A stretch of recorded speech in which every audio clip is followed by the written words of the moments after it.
1 out of 8 state employees in Florida is a Department of Corrections employee. We spend more general revenue on our corrections end of the state system than we do on the state universities. This isn't working.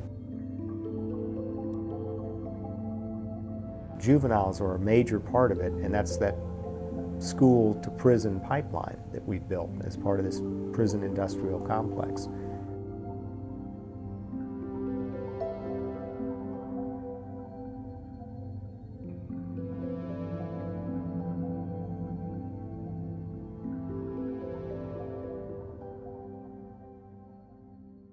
In the mid-90s, Miami had more arrests than any other community in the state of Florida. It was really a mess. It was taking police officers off the streets for an average of 6 to 8, 10 hours for every juvenile arrest. Adult crime was going through the roof. Juvenile crime was going through the roof back in those days. And it would take sometimes 6 weeks for all of the pieces to come together for a juvenile that was arrested to end up in court. So it was just a bad situation.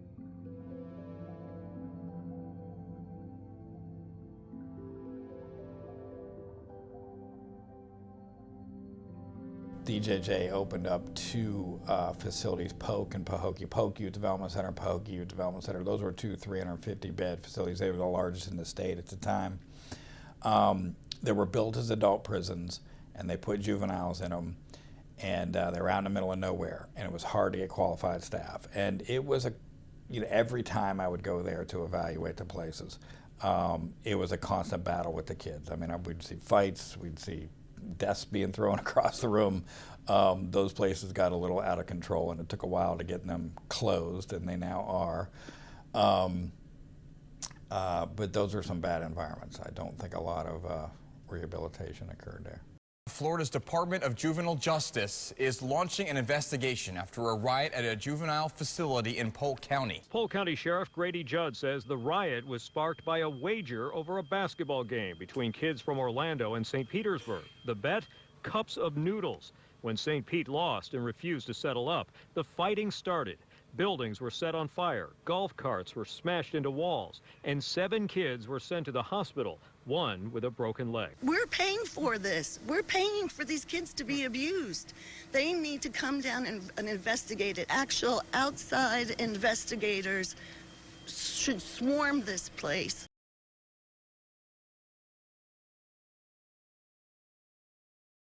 Families who have been waiting decades may soon get the answers they demand. The Dozier School for Boys in Florida's Panhandle is days away from being designated a massive crime scene.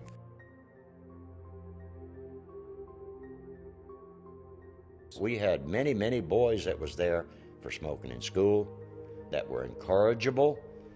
We weren't bad kids. We might have needed help in some respect, but that wasn't the place to find it, I'll tell you that right now.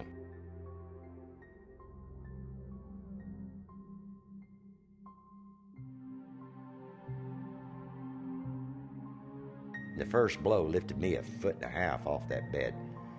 And every time that strap would come down, you could hear the shuffle on the concrete because their shoes would slide. And, you could hear the bam.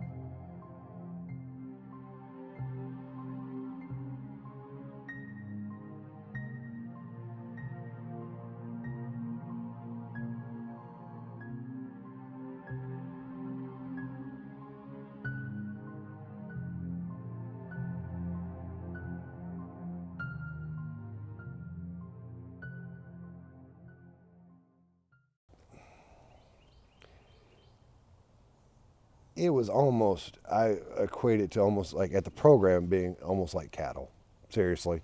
It was, they didn't treat the staff well.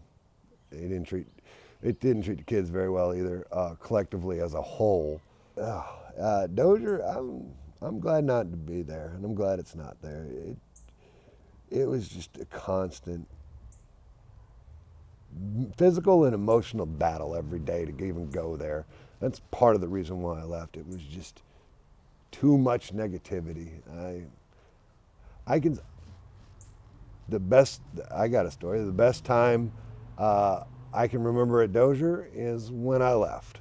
The state's top juvenile justice official was in the Panhandle today looking for suggestions to help reform the system. Secretary Wansley Walters held a town hall meeting this afternoon in Gulf County. As News Channel 7's Cameron Taylor tells us, residents and community leaders gave Wansley plenty to consider. Gulf County residents sat quietly as Department of Juvenile Justice Secretary Wansley Walters talked about a major change, focusing more on prevention programs. One of the things that we've done, our reforms have focused on, is ensuring that a child that can be served in the community doesn't need to go to residential care, because we had low and moderate risk children in those residential programs that really could have been served and stayed home and stayed in their own school. The overall goal that the Secretary has worked on, and all of the stakeholders that I see here today, is to make sure that the young people of this state of Florida not only have the opportunities and the chances to become good citizens, but most importantly, never, ever become an adult offender and be in one of our prisons. Thank you very much. In Florida, what Governor Scott did is he set up a civil citation program, got Secretary Wansley Walters to come up from Miami-Dade County, where she had developed this program working with the cops, really. And it's a diversion system where if you go to juvenile hall, you've got a 75% likelihood of coming back, because think of it as anti-Boy Scouts. It's the same concept, except they're being taught bad things by bad kids and they're being influenced in bad directions. But if you go into the civil citation program, you've got an 89% chance of never coming back.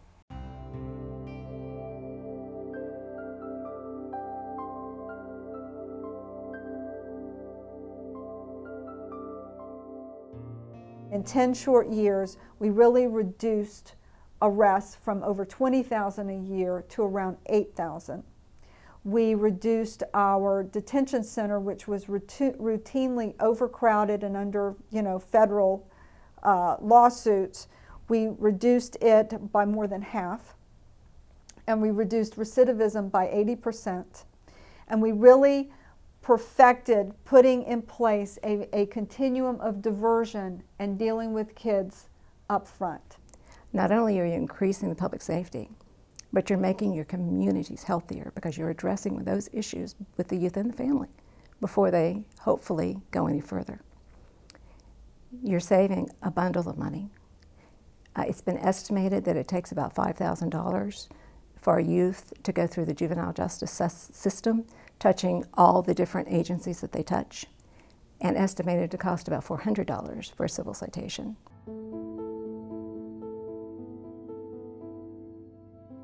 I've lost count of the kids that I've lost from Dozier and from the detention center who were killed after they left us. It happens way too often. My sergeant said it today, and I agreed with her, is you walk out the doors and you walk into the same crap you were in when you left. Good afternoon, everybody. I just want to let you guys know that this is an honor to be all the way up here and to see all of these beautiful faces. The neighborhood that I grew up in, it was okay to be bad, you understand? I was just bad. Like I literally didn't care.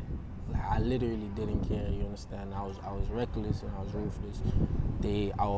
I got arrested. My first time getting arrested was 13 or 14, and that was for burglary, breaking in the house. I got put on probation. After I got put on probation, I just kept going back to jail. As soon as they release me, I'll go back. As soon as they release me, I'll go back. The vast majority of kids who have some troubling issue of some sort, and those issues can be sort of temporary and, like just going through a bad, difficult time, or it can be chronic, it can be mental illness, it can be abuse, it could be so painful that they start abusing drugs and alcohol. And basically, like small children who are crying out for help, if you really know what is going on with that kid at that time and get them specifically what they need, most of these kids go away. From the bottom of my heart, I just want to thank each and every one of you guys very sincerely. You understand? Because you guys didn't only help me, but you guys saved my life. You guys really saved my life. And I just want to thank you for that. When a youth gets a civil citation, they, in Duval County, they can go to teen court. The one that made the most impact on me was a young boy who had gotten into trouble for some drugs. And he had his mother sitting beside him. And one of the things they all must do is apologize to their parent. So as he's going through this process of being cross-examined and got to the point where he apologized to his mother, he just broke down in tears, just cried and cried, and she cried. And to me, that was the beginning of healing for them. Coming where I'm from is like, long story short, if I could change, anybody could change. And that's for real, you understand? Especially coming from where I'm from, you understand? Where people die every day, people get arrested every day. So if I could change, I know for a fact it can be hard for everybody else to change. That's the interesting thing in all of this policy discussion, how infrequently we end up asking the question, what's really good for the kids? And that ought to be the first question we ask, and everything ought to be built around that.